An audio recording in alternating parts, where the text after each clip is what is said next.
खबरें अभी तक पर सुपर एक्सक्लूसिव इंटरव्यू है। नाबालिग पहलवान के पिता का दर्द भरा इंटरव्यू है। ब्रिजभूषण को लेकर नाबालिग पहलवान के पिता का बड़ा बयान सामने आया है। नाबालिग पहलवान के पिता ने कहा, मेरी बच्ची के साथ बहुत गलत हुआ है। पीड़ित पिता का आगे कहना है कि गलत होने की खबर जब उन्हें लगी तो उन्हें महसूस हुआ उनके शरीर में जान लगी है। पीड़ित पिता ने कहा, संभलने के बाद ख्याल आया कि ब्रिजभूषण को अपने हाथों से पकड़कर जान से मार दूं। बेटी की जुबानी सुनने के बाद गुजरात के भूकंप से भी बड़ा भूकंप महसूस हुआ।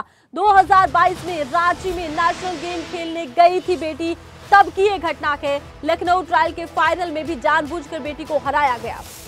पीड़िता के पिता ने अपने भाई को बताया कि क्या हुआ और उन्होंने कहा कि मेरी लड़ाई अपनी बेटी के इंसाफ की लड़ाई है, मैं लड़ूंगा। पीड़ित पिता कहता नजर आया है और सरकार मेरी बेटी समेत सभी पहलवान बेटियों को इंसाफ दिलवाए। देश के कानून और न्यायालय पर पूरा भरोसा है। पीड़ित पिता का ये बयान है। भले देर लग सकती है पर इंसाफ तो होकर रहेगा। क्या कुछ कहा है नाबालिग पहलवान के पिता ने, वो हम आपको दिखाने वाले हैं इस सुपर एक्सक्लूसिव इंटरव्यू में। मैं कहां पर हूं ये मैं आपको नहीं बताऊंगा। मेरे साथ कौन है उनका नाम भी मैं आपको नहीं बताऊंगा। किस जगह पर हैं उसका जिक्र भी मैं नहीं करूंगा। लेकिन उसके बावजूद ये खबर बेहद अहम है जिसके ऊपर देश भर की निगाहें टिकी हुई हैं। फिलहाल हमारे साथ जो शख्स हैं उस लड़की के पिताजी हैं जिसके बयान पर पोक्सो एक्ट लगा हुआ है। रेसलिंग फेडरेशन के जो चीफ रहे हैं ब्रिजभूषण शरण, उनके केस में पूरा देश जानना चाहता है कि हकीकत क्या है, क्योंकि पोक्सो एक्ट इस केस में सबसे अहम कड़ी माना जा रहा है, जिसके ऊपर इस केस का भविष्य टिका हुआ है, जिसके ऊपर टिका हुआ है ब्रिजभूषण का भविष्य, जिसको लेकर कहा जा रहा है कि पोक्सो एक्ट का मुकदमा दर्ज है, उसके बावजूद ब्रिजभूषण की गिरफ्तारी क्यों नहीं हो रही। मैं शुरुआत से जानना चाहता हूँ चीजें कब से शुरू हुई, आपके नोटिस में कब आया ये कि कोई छेड़छाड़ हुई है? सर देखिए, मेरी नोटिस में जब आया, जब ये पहली बार धरने में बैठे थे ना बच्चे, तब हम टीवी देख रहे थे सारे बैठ के, पूरा परिवार, और ये बातचीत हो रही थी क्या कोई चीज इतनी हद तक गई हुई है, क्योंकि हम कुश्ती में जुड़े हैं, हम तो नए हैं अभी भी, 1-2 कैंप अटेंड किया बेटी ने। मुझे भी इतना चीजों का पता नहीं होता कि, क्योंकि बच्चे रहते कैंप के अंदर, सारी हकीकत सारे फसाने सिर्फ बच्चों को पता है जो कैंप के अंदर है। जब ये चीजें हुई तो सारे हम बैठ के टीवी देख रहे थे, तो मेरी बच्ची थोड़ी डिस्टर्ब हो गई। अच्छा, घर की बात है? हाँ, घर की बात है, घर में टीवी में देख रहे थे हम सारी चीजें। 18 जनवरी की बात है। हाँ जी। तो भाई माँ बेटा क्या बात हुई, क्यों डिस्टर्ब हो गई? उसने कुछ नहीं कहा मेरे को। फिर अगले दिन बैठ के फिर वही चीज चल रही थी, क्योंकि लगातार मीडिया के अंदर वही चीज आ रही है, तो अगले दिन रोने लगी। मैं बेटा बात क्या है, जब भी ये चीजें आ रही है, आप देखिए, आप 2 दिन से मैं देख रहा हूँ गुमसुम हो, आवाज रो भी रहे हो। फिर उसने बताया, बोला पापा इनका तो पता नहीं, लेकिन मेरे साथ भी कुछ चीज गलत हुई है। जब मैंने ये चीज सुनी ना कि उसके साथ भी कुछ चीज गलत हुई है, कुछ चीज सिर्फ सुनी थी, मैं कुछ सेकंड के लिए ऐसा लगा कि जैसे मेरे शरीर के अंदर जान ही नहीं है। बेटी ने आपको कहा कि मेरे साथ गलत हुआ है? हाँ, मेरे साथ गलत हुआ है पापा। तो आप फील कर सकते हो सिर्फ, लेकिन मेरे शरीर के अंदर ऐसा लग गया जैसे काटो तो खून नहीं है, हवा नहीं, शरीर के अंदर कुछ भी नहीं, खत्म हो गया शरीर, सुन्न हो गया, जैसे बोलते हैं ना कि कोमा हो गया, कोमा में चला गया बिल्कुल। कुछ सेकंड के बाद अपने होश में आया, बेटा बात क्या है, क्या चीजें हुई हैं, वो बताओ मेरे को। फिर उसने कुछ चीज ऐसी बताई जिसको सुन के अचंभा हुआ कि आधुनिक युग के अंदर भी ऐसी चीजें हो सकती हैं। मुझे भी खुद यकीन नहीं होगी, इतनी वहां पर ऐसी चीजें, माहौल है, बच्चे हैं, लड़कियां, सारी चीजें, उसके बावजूद भी इस तरह की बात हो गई है। सुरक्षा कहाँ रहेगी फिर? फिर कहाँ सुरक्षा है नेशनल कैंप में, जहाँ जहाँ पे बच्चे प्रैक्टिस कर रहे हैं, इतने बच्चे हैं, सारी चीजें हो रही हैं। तो क्या बेटी ने ये बताया और समझा जा सकता है एक बाप की स्थिति क्या हो सकती है, क्या मानसिक स्थिति हो सकती है? उसके बाद आपके दिमाग में पहली जो चीज आई वो क्या आई कि आपको क्या करना चाहिए? एकदम से एक चीज आई कि वो इतनी एक चीज गलत होगी, तो इतना गुस्सा आया कि उसको अपने हाथों से पकड़ के मार दूं। ब्रिजभूषण को? हाँ, अपने हाथों से पकड़ के मार दूं कि उसने इतनी चीजें गलती होगी है, क्योंकि मैं एक बेटी का बाप हूँ। बच्चों से बढ़ के मेरे लिए क्या है, खास करके बेटी। ठीक हम बात है, बोलते बेटियां हैं सबकी समान होती हैं। बेटियां सबकी समान है, घर के अंदर कोई बेटी होती है तो क्या बोला जाता है कि लक्ष्मी आई आपके घर में, जन्म होता तो कहा जाता है कि लक्ष्मी का जन्म हुआ कोई है। शुभ कार्य होता तो कलावा बेटी से ही बंधवाया सबसे जाता पहले है। काम हम घर की नींव रखते हैं तो बेटी के हाथों से काम करवाते हैं, दरवाजे होते हैं तो बेटी के हाथों से काम होते हैं, कोई भी शुभ कार्य होता है तो लक्ष्मी और बेटी का बराबर रूप दिया जाता है। अगर घर की लक्ष्मी के साथ ही ऐसी चीज हो गई है तो जीने का फायदा क्या है? उसको हाथों से मार दो, चाहे बेशक मेरे को कोई फांसी पे चढ़ा दे। आप उसके बाद जब ये घटना हुई, आप 2-3 दिन तक, लाजमी सी बात, बड़े बहुत बड़ी आपके लिए तो शॉकिंग ये बात थी कि हिलाने वाली आपको अंदर तक। एक बेटी जब बाप को कहती है कि मेरे साथ गलत हुआ है। गुजरात के अंदर एक भूकंप आया था जिसके अंदर हजारों जान गई थी, लेकिन एक उससे भी बड़ा भूकंप मेरे अंदर आएगी जिसमें मेरी जान चलेगी। अगर मेरे अंदर का भूकंप, अगर आप ये होता ना कि अंदर से भूकंप निकल के बाहर रख दो, तो मेरे को लगता है कि आधा इंडिया मर जाता। एक इतना जोर का भूकंप मेरे अंदर आया था उस टाइम पे। उसके बाद अगला कदम क्या रहा आपका? अगला कदम हमने घर में डिस्कस करी, बेटा क्या क्या बात हुई, सारी चीजें उसने बताई, पापा ऐसे ऐसे बात हुई है। मैं बोला ठीक है भाई, अब मैं गरीब घर का आदमी हूँ, वो एक बहुत बड़ी चीज है। देखो मेरी अकेले की इतनी हिम्मत नहीं थी कि मैं जाऊं, क्योंकि उसी दौरान वो जो कमेटी वाली चीजें हुई हैं, वो सारी बातें हुई हैं, वो 2 दिन में वो चीज उठ गई थी धरने से। कमेटी ने आश्वासन दिया था कि भाई हम करेंगे, तो मैं सोचा चलो एक बार ये चीज हो रही है, एक बार इनको करने दो। जब तक मैंने हौसला लिया तब तक वो चीज खत्म होगी धरने वाली। तो फिर हमने भी चलो बेटा मैं कोई बात नहीं, जो हो गया उसमें मिट्टी डालो, अपनी प्रैक्टिस करो। अब हर घड़ी हर सांस में आपके साथ मोटिवेट करना भी जरूरी था, नहीं तो उसके दिमाग में वही चीजें, वो बिल्कुल डिप्रेशन में थी। मैं बेटा कोई नहीं, देखो जो चीज होगी है, आपने मेरे को बताया नहीं। फिर सबसे बड़ी गलती तो ये कि आप उसी वक्त बताते, उसे बोला पापा मैं डर गई थी। एक बड़ा सस्पेंस कुछ चीजों को लेकर लोग भी जानना चाहते, ये घटना कहाँ की थी जो जिसका जिक्र किया गया है? ये रांची की घटना थी सर। कौन सा कैंप था रांची में? रांची इधर नेशनल हुआ था। नेशनल कैंप था रांची में। फिर उसके तारीख कुछ याद है? तारीख तो सर अभी लास्ट ईयर की बात थी। लास्ट ईयर की बात है, जब कुछ चीजें वहां पे गलत हुई, कुछ चीजें फिर उसने बताया कि जब लखनऊ में जो ट्रायल हुआ था ना, उसके अंदर उसकी कुश्ती जो फाइनल कुश्ती थी, वो जानबूझ के उसको हरवा दिया कुश्ती में। वहां भी पार्शलिटी हुई, सरेआम पार्शलिटी हुई थी। इस चीज की वीडियो भी सारी चीजें हैं। पार्शलिटी हुई है तो हुई है। पार्शलिटी होने के बाद वो कुश्ती हार गई तो बिल्कुल टूट गई थी अंदर से। बोला मैंने पूरा 1 साल मेहनत करी है। उससे पहले उसकी कमर का ऑपरेशन हुआ था, रीढ़ की हड्डी का। डॉक्टर ने उसकी रीढ़ की हड्डी को काट करके उसका एक टुकड़ा निकाला था बाहर, और डॉक्टर ने बिल्कुल साफ क्लियर कर दिया था कि भाई आप कुश्ती तो छोड़ दो, स्पोर्ट्स कोई भी वो छोड़ दो, घरेलू काम के लिए भी इसको आपको ये चीज देखनी पड़ेगी कि ये कोई बाल्टी ना उठा ले ज्यादा भारी, कोई वेट का काम ना कर दे। अगर ये काम करती है तो ये पूरी लाइफ के लिए पैरालाइज हो जाएगी। उसके बावजूद आप लोगों ने जो प्रैक्टिस जारी रखी और देखो मैंने उसमें भी हिम्मत हार गया था। मैं बेटा कोई बात नहीं, दुनिया जो खेलता हर कोई ओलंपियन नहीं होता, क्या पता तेरी किस्मत में इतनी ही चीज हो। लेकिन उसने हिम्मत नहीं हारी, उसने मेरे को हिम्मत दी। बोला नहीं पापा, अगर पैरालाइज होगा, दुनिया पैरालाइज भी होती है।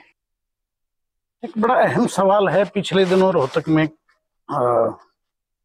पिछले दिनों एक प्रेस कॉन्फ्रेंस होती है, एक शख्स निकल के आते हैं, कहते हैं कि मैं लड़की का चाचा हूँ। देखिए मैं भी आपकी बात को यही में बीच में रोकता हूँ जी। उस शख्स ने बोला कि मैं लड़की का चाचा हूँ, जबकि हकीकत क्या है, वो लड़की का ताऊ है, चाचा नहीं है। अच्छा। हाँ, अब वो प्रेस कॉन्फ्रेंस कर रहा है, उसने कुछ डॉक्यूमेंट्स दिखाए, कुछ उसके बारे में मैं बात करता हूँ, और कहा कि मिसगाइड कर मैं रहे हैं। बीच में एक बार आपको रोक रहा हूँ जी, बुरा मत मानना। नहीं बताइए बताइए। पहले मैं वो चीज के लिए, जिस जो व्यक्ति प्रेस कॉन्फ्रेंस कर रहा है उसको ये नहीं पता कि वो लड़की का चाचा या ताऊ है, जबकि वो सगा है। अगर कहीं रिश्तेदारी से घूम फिर के कोई गांव कोई हो, फिर तो बंदा हम ये चीज मानते हैं भाई उसको पता नहीं, वो छोटा उम्र में बड़ा है, लेकिन वो उसका सगा ताऊ है, चाचा नहीं है, ताऊ चाचा नहीं ताऊ है। वो जो कि बार बार बोल रहा है कि मैं लड़की का चाचा हूँ, नहीं, वो ताऊ है लड़की का। चलो, दूसरी बात ये है कि उन्होंने कुछ डॉक्यूमेंट्स दिखाए मीडिया को हाँ जी। और कहा कि आपको कुछ लोगों ने प्रभाव में ले रखा है और आपकी बेटी को भी प्रभाव में ले रखा है, पूरा परिवार कुछ लोगों के प्रभाव में है, और ये कॉन्स्पिरेसी रच के ब्रजभूषण के खिलाफ जो है साजिश रची गई है कि उसको कैसे डिफेम किया जाए, कैसे उसको पद से हटाया जाए, कैसे उसको बिहाइंड द बार यानी कि जेल में भिजवाया जाए। ऐसा उनका कहना था कि साथ में बड़ा दावा किया कि आपकी जो बेटी है वो नाबालिग है ही नहीं। ये बहुत हाँ, बड़ी बात देखिए, उन्होंने कही। ये आपको आपके नहीं, आज पूरे देश के जहन में सवाल है। मेरे पास हर रोज मीडिया के फोन आ रहे हैं। एक तो मैं एक उसकी प्रेस कॉन्फ्रेंस के बाद मेरी लड़की जो है ना वो इतनी डिप्रेशन में गई हुई है, वो प्रैक्टिस करना छोड़ दी। बोले नहीं पापा, किस मुंह से मैं समाज के सामने जाऊं? सब ये बोलेंगे कि जब इसका सगा ताऊ आकर के ये चीज बोल रहे हैं तो इसका मतलब ये झूठे हैं, चोर हैं। लेकिन मैं आपके भी आपसे एक चीज क्लियर कर देता हूँ, उनको कोई कानूनी अख्तियार मेरे ख्याल से सुप्रीम था ऐसा कोर्ट कुछ की ये कहने का। मैंने सीधी सवाल भी सीधी उठाया था। गाइडलाइंस थी ये। मैंने सवाल भी आप उठाया था किसी भी बच्चे का, नाबालिग और भी जो भी शिकायत करता है, किसी भी बच्चे का, किसी भी शिकायतकर्ता का नाम पब्लिकली ले ही नहीं सकते। पॉक्सो एक्ट में तो और भी ज्यादा बिल्कुल सख्त हिदायतें हैं। बिल्कुल सख्त हिदायत है, पुलिस को भी है, उनको भी, हर किसी को। इस केस में तो ये कहा गया था कि आप नाम ही नहीं ले सकते, कोर्ट ने किसी का भी नाम नहीं। पुलिस को भी गाइड किया गया था, ये पुलिस को भी गाइडलाइंस दी गई थी कि अगर इसके अंदर कोई भी ऐसी चीज होती तो आपके खिलाफ कार्रवाई होगी। दूसरी चीज, लोग उसने 2-3 डॉक्यूमेंट दिखाए। क्या इस देश के किसी भी संविधान के अंदर, किसी कानून में यह लिखा हुआ है कि जो बच्चा रोहतक में पैदा होगा वो रोहतक में ही मरेगा? मेरे हिसाब से तो ऐसा कोई कानून है नहीं। जीवन मृत्यु पर तो पता नहीं कहाँ जा रहे हैं, कैसे कोई ऊपर वाले की है कि। मेरा फैमिली बैकग्राउंड सारा पहलवानी का है। पंजाब में महीना 2-2 महीना में रुक के भी आता था पहलवानों के पास। जो ये घटनाक्रम हुआ ना, मेरी बेटी 2004 में पैदा हुई है, मना नहीं कर रही, पैदा हुई है वो। लेकिन सर नवंबर दिसंबर की बात है ये शायद, अभी देखो एग्जैक्टली डेट वो पता नहीं, नवंबर दिसंबर में मैं पंजाब गया था कुश्तियों में। तो मैंने सोचा क्यों ना भाई अपनी मिसेज को भी ले जाएं, वो भी घूम फिर लेगी। अमूमन होता है, इंसान बाहर जा रहा है तो परिवार को साथ ले जाते हैं हम लोग, चलो इसी बहाने। उस वक्त गाड़ी नहीं थी मेरे पास, हो जाएगी। मेरे पास गाड़ी नहीं थी। हम गए बस में शाम को, अगले दिन सुबह कुश्तियों के लिए जाना है तो शाम को चलते हैं। शाम को गाड़ी में गए हैं हम, उसको लगी ठंड क्योंकि छोटा बच्चा था, वो 6-7 महीने की बेटी थी मेरी। अच्छा। वो बीमार हो गई, बीमार हुई तो वहां पे जाके वो बीमार ठंड के कारण नमूनिया हो गई, वो गुजर गई। अच्छा, बेटी की डेथ हो गई। वो उस बेटी की डेथ हो गई। पीछे से ही मतलब किया कि भगवान पता नहीं इम्तिहान ले रहा है मेरा या क्या कर रहा है। मौसम तो ये पूरा देश आपके साथ खड़ा है। हमारा उद्देश्य ये है कि ये हकीकत जो है, जो सस्पेंस बना हुआ है, कुछ चीजें सोशल मीडिया में और मीडिया में चल रही हैं, कुछ बेसिर पैर की चीजें चल रही, वो साफ होनी चाहिए स्थिति, एक लोगों को क्लियर पता लगे। वो मेरी बेटी गुजर गई वहां पे, वहीं से हमारी समझ लो कि उल्टी गिनती शुरू होगी किस्मत की। इस भगवान ने खुशी दी, शादी हुई, जल्दी बेटी होगी, बहुत खुश थे हम। लेकिन कौन से साल का जिक्र कर रहे हैं आप? 2004 का। 2004 का, ठीक है। 2004 में वो बेटी गुजरी थी मेरी, गुजर गई। काफी दिन तक तो मेरी मिसेज ही इतनी डिप्रेशन में चली गई थी कि मेरे को एक बार ये लग गया था कहीं ये भी ना चली जाए, मेरा जीवन बर्बाद हो जाएगा। मैं घर पे बहुत कम रहा, मैं अपनी मिसेज को लेके घूम आया हूँ, फिर हूँ। धीरे धीरे उसका दिमाग सेट किया। उसी दौरान 2.5 साल के बाद क्या बनता है कि दिल्ली मेरे दोस्त हैं पहलवानी से रिलेटेड, उनके घर में प्रोग्राम था। अच्छा। मैं वहां गया था, मैं चलो वहां पे जागरण वगैरह है, मैं चलो चलते घूम के आते हैं, एक अच्छी जगह है, भक्ति, वो भक्ति लाइन में ही है, वो भगवान में पूजा पाठ में पूरा विश्वास करती है। तो एक दोस्त का था वहां पे जागरण वगैरह था, बोली मैं भी चलूंगी। डिलीवरी का टाइम था उस टाइम। मैं भाई क्यों चल रही है, कोई चीज होगी। बोली पीछे भी घर पे कोई नहीं, मैं अकेली रह जाऊंगी। मैं फिर चलो वहाँ चलते हैं, चलो। आज उस टाइम प्रेगनेंसी थी, डॉक्टर ने बोल रहा था भाई हफ्ते 10 दिन के अंदर ये चीज हो जाएगी। ठीक है। मैं चलो चलते हैं, कोई बात नहीं है, घर है ये तो है नहीं भाई, कहीं लंबा जाना, ये दिल्ली नजदीक है, मैं चलो चलते हैं। तो वहां पे जाकर के जैसे जागरण वगैरह चल रहा था, तो वो कुछ ऐसी चीजें हुई, वो नाच गाने वाली, तो उसको वहां पे डिलीवरी हो गई। अच्छा, दिल्ली आपकी जो दूसरी बेटी जो हुई, हाँ, इनका बर्थ दिल्ली हुआ। इसका बर्थ दिल्ली हुआ है। कौन सी तारीख थी? तारीख 2006 की बात है, दिसंबर की, अच्छा, ठीक है। 22 दिसंबर 22 दिसंबर 2006 को आपकी 2006 की वहां पे बेटी पैदा होगी मेरी। तो क्या ये गुनाह हो गया? मैं रोहतक में रहता हूँ, अगर मेरी बेटी कहीं मिल गया हुआ हूँ प्रोग्राम में, क्या वो गुनाह हो गया? किसी की बेटी बस में पैदा होती है, किसी की बेटी हवाई जहाज वहीं पर डिलीवरी होती है, ट्रेन में भी होती परमात्मा की है, देन है, ये तो सड़कों पे भी होती है। तो क्या ये मेरा गुनाह था कि मैं दोस्त के घर से लगा वहां पे बेटी पैदा होगी? अगर ये गुनाह है तो ठीक है, मैं दोषी हूँ। सर्टिफिकेट भी दिल्ली का ही है। देखो दिल्ली पैदा होगी तो आंध्र प्रदेश का कैसे बनेगा? ठीक बात है। क्योंकि मैं ये सवाल इसलिए आपको अजीब भी लग सकता है, क्योंकि जो जिस शख्स ने प्रेस कॉन्फ्रेंस की, उन्होंने ये कागज वहां मीडिया में दिखाए।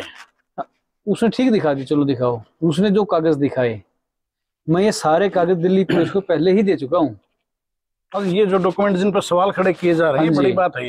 ये कागज दिल्ली पुलिस के पास मैं दे चुका हूँ, पहले ही खुद दे चुका हूँ कि मैं सर ऐसे ऐसे मेरी एक बेटी थी, वो गुजर गई थी, उसका डेथ सर्टिफिकेट है, जो दूसरी बेटी है इसका बर्थ सर्टिफिकेट है, उसकी जांच चल रही है। अच्छा, नाम आपने, मुझे पता लगा था कि जो बड़ी बेटी थी उसी के नाम पे छोटी बेटी को भी उसकी याद में वही नाम आपने रखा। मेरा पहला बच्चा था। अच्छा, कोई भी जीवन के अंदर पहली चीज होती है, जैसे माँ बाप है, जब पहली बार बच्चा माँ शब्द पापा शब्द बोलता है, क्या वो बोल सकते हैं हम? मेरी पहली बेटी थी, बहुत लाड रखे थे, 6-6.5 महीने की गुजर गई, लेकिन जीवन उस 6 महीने के अंदर जो उसने मेरे को जीवन सिखाया, एक जो बाप होने की खुशी क्या होती है, वो मैंने उससे सीखी। उसको गोद में लेके मैं चला हूँ, खिलाया है, अपनी छाती के लगा के सुलाया था उसको। फिर बेटी हुई है तो मैंने उसी का नाम रख दिया, मैं भाई मेरी बेटी मेरे को दोबारा मिलेगी। आपके भाई ने इस पर सवाल खड़ा किया और कहा कि हमारी तो कोई दूसरी बेटी थी ही नहीं, एक देखो ही बेटी। पहली बात तो वो भाई नहीं, दूसरा मैं एक वो विभीषण है, वो विभीषण है। जैसे सदियों के नाम चला है कि घर का भेदी लंका ढाए, इसके लिए विभीषण के लिए। तो ऐसा क्यों कर रहा है वो क्यों मिसलीडिंग इंफॉर्मेशन अब दे मैं रहा है? इस चीज को भी क्या वो जो प्रकाश डालता हूँ, वो अक्यूज उन लोगों से कहीं न कहीं इंप्रेशन में है, उनके मिला हुआ है। देखो वो चीज मैं नहीं बता सकता, तो वो चीज जानते, लेकिन अगर उसने एक चीज बोली कि मैं चिंता करता हूँ मेरी बेटी की, मेरी भतीजी की, मेरे भाई को बहला लिया, अगर उसको लगता है मेरे को किसी ने बहका लिया, वो उसकी भतीजी है, तो क्या वो मेरे पास नहीं आ सकता था? सीधी मेरे से कॉन्टेक्ट करता, मेरे घर पे आता, हमारी नाराजगी है। आप लोगों की आपस में बोलचाल मुझे पता लगा, पिछले 7-8 साल से हमारा घर में दोनों भाइयों का कोई आना जाना नहीं, किसी प्रकार कोई रिश्ता, कोई सुख दुख कुछ नहीं है। मैं तो एक चीज कहता हूँ, भगवान उसको जहाँ रखे, खुश रखे, मेरे से बड़ा था, खुश रखे। अगर बड़े खुश हैं तो छोटे अपने आप ही खुश होते हैं। 7 साल 8 साल हो गए हमारे आपस में कोई रिलेशन नहीं है। आपके कहने का भाव ये है कुल मिला के लब्बल आपकी, उसने आपको डिफेम करने के लिए ऐसा किया। हाँ, वो उसकी पीछे कारण चाहे कुछ भी हो, मैं नहीं कहता कि वो किसी से संबंधित थी कोई चीज या कोई और से, नहीं, ये सिर्फ वो जानता है। लेकिन उसने डॉक्यूमेंट बताए, मैंने डॉक्यूमेंट को आपको बताइए ये चीज ऐसी है। अब रही बात दूध के दूल्हे की, देखो अगर मैं दूध का दूल्हा नहीं हूँ, उसके हिसाब से मेरी बेटी दूध की दूल्ही नहीं, तो सर दूध का दूल्हा तो कोई भी नहीं है। मैं कहना नहीं चाहता था, लेकिन क्या है, मजबूरी है, ताकि लोगों को पता चले। रोहतक के किसी भी थाने में चले जाओ आप, किसी भी थाने में चले जाओ, उसका नाम लो, कहीं ना कहीं कोई ना कोई उसके खिलाफ FIR आपको दर्ज मिलेगी। हरियाणा के रोहतक का जिक्र कर रहे हैं आप, रोहतक के पुलिस स्टेशन हाँ जी। क्या कोई क्रिमिनल बैकग्राउंड रहा है क्या उनका? आप जाइए पता करो एक बार। वो तो खुद को बता रहे हैं कि मैं रेसलर था, मैं अच्छा रेसलर था। ये वो बता रहा है ना, लेकिन मैं कह रहा हूँ कि थानों में जाओ, किसी भी थाने में जाओ आप। मैं कोई पर्टिकुलर एक थाने में यो नहीं कहता कि अर्बन स्टेट में जाओ, मैं ये नहीं कहता गांधी कैंप में जाओ, मैं कहता आप आर्य नगर में जाओ, कहीं पे जाओ, किसी गाँव में जाओ, नहीं, रोहतक के इतने थाने हैं, थानों में जाओ, क्योंकि आजकल सब चीजें ऑनलाइन है।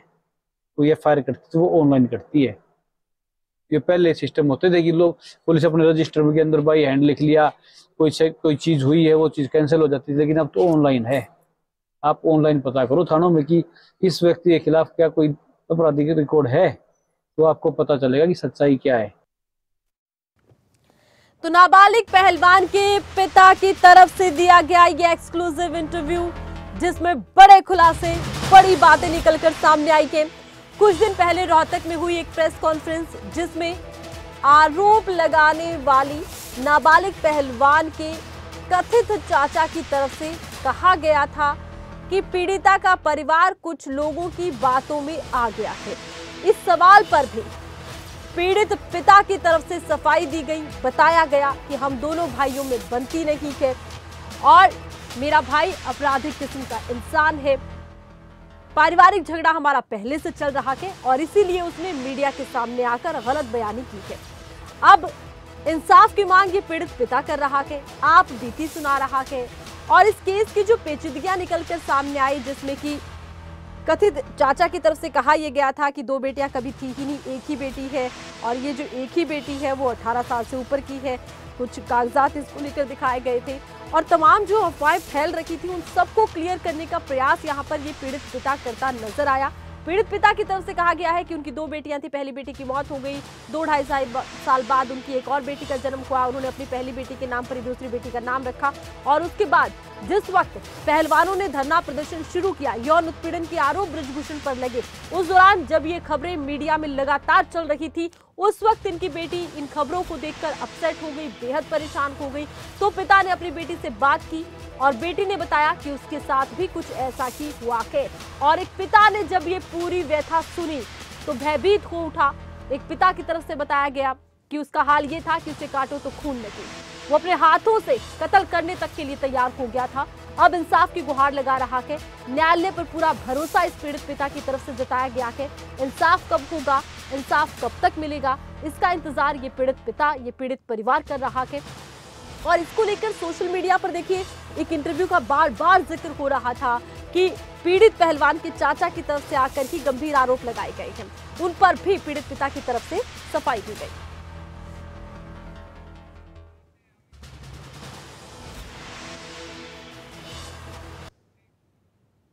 इसी एक्सक्लूसिव इंटरव्यू का एक और खास हिस्सा आपको हम दिखाते हैं, देखिए।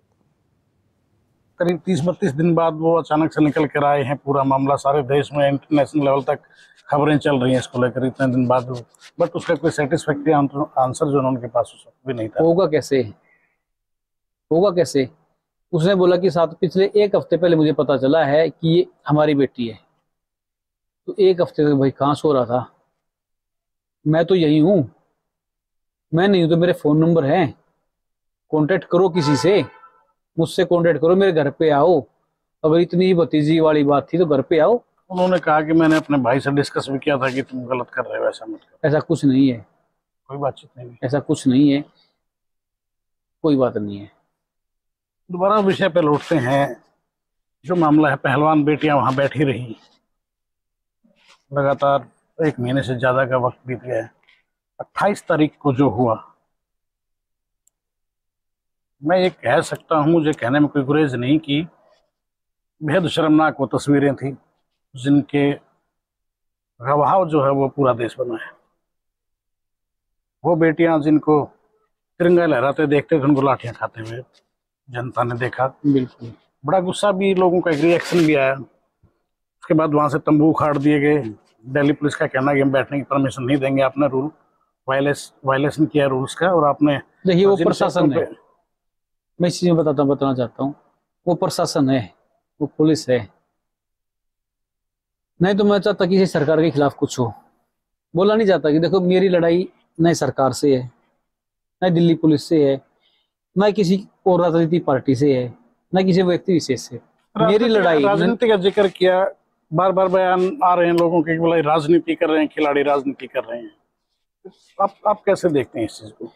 देखिए राजनीति बनी ही इस चीज के लिए कि कोई भी देश के अंदर मुद्दा उसके ऊपर खड़े हो जाए उठ करके। पक्ष विपक्ष 2 चीज होती हैं। जो बच्चे खड़े हैं, क्या उन्हें राजनीति की आवश्यकता है? विनेश, साक्षी, बजरंग, ऐसा कौन सा मेडल है जो उन्होंने नहीं जीता। क्या बड़े नाम है इंटरनेशनल, क्या देश का बजरंग सम्मान पुनिया ने बढ़ाया है। कॉमनवेल्थ में मेडल नहीं जीता? क्या बजरंग पुनिया ने वर्ल्ड चैंपियनशिप में नहीं जीता? या बजरंग पुनिया ने वो सबसे बड़ा ओलंपिक है उसमें मेडल नहीं जीता? कितने मेडल जीतेंगे? क्या बजरंग पुनिया बेरोजगार है? या बजरंग पुनिया के पास पैसे की कमी है या शोहरत की कमी है? कुछ नहीं है ऐसा। तो कहीं ना कहीं तो लड़ाई सच्चाई की है।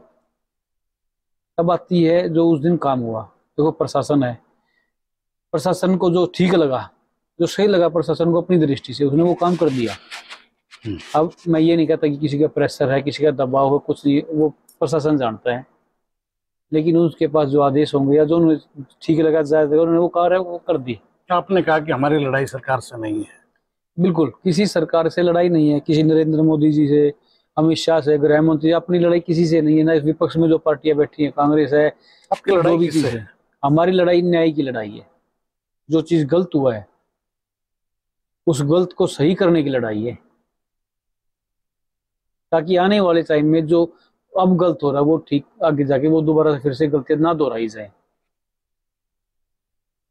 जितनी देरी हो रही है, क्या लगता है कि वो कहते हैं ना इंसाफ मिलेगा? कि देर आए दुरुस्त आए, सहज पके सो मीठा। देखो हमने तो बचपन में उम्मीद ये है चीजें अभी पढ़ी। भी। कानून के ऊपर, पुलिस के ऊपर, हमारे जो कोर्ट हैं उनके ऊपर पूरा भरोसा है। अगर आदमी को, सुप्रीम कोर्ट ने पहले भी दखल दिया, जब एफआईआर जब दर्ज नहीं हो रही थी तभी सुप्रीम कोर्ट ने इंटरवीन किया इस मामले में। आप लोग गए थे और तब भी उसके आदेश के बाद पुलिस काफी सक्रिय हुआ तो रही है। कानून से ही, कानून साथ दे रहा है। अच्छी बात है, आपको न्यायिक प्रक्रिया पर, संवैधानिक पुलिस पे- प्रक्रिया पर भरोसा है। अच्छी बात है, भरोसा हर नागरिक को होना भी चाहिए। देखो अगर आदमी पुलिस पे भरोसा नहीं करता, कोर्ट पे भरोसा नहीं करता, फिर भरोसा करेगा किस पे? न्याय तो वहीं से मिलना है। ठीक है, कुछ चीजें ऐसी होती हैं कि न्याय में देरी हो जाएगी, लेकिन न्याय तो होगा और होके रहेगा। मैं फिर से एक चीज दोबारा बताना चाहता हूँ आपको, जो डॉक्यूमेंट वाली बात थी, आपकी मीडिया के माध्यम से मैं अपने देश में समस्त जितनी भी मीडिया है उन सभी को ये संदेश दे रहा हूँ कि भाई वो डॉक्यूमेंट दिल्ली पुलिस के पास हैं, वो जांच चल रही है, इंतजार करो जांच का। आपने खुद हैंड ओवर कर रखे हैं, हमने वो तो खुद आपने दे बताया। रखे हैं, जांच का इंतजार तो करो। पहले ही किसी को नाबालिग को बालिग मत घोषित करो, किसी को सही को आपकी- गलत मत करो।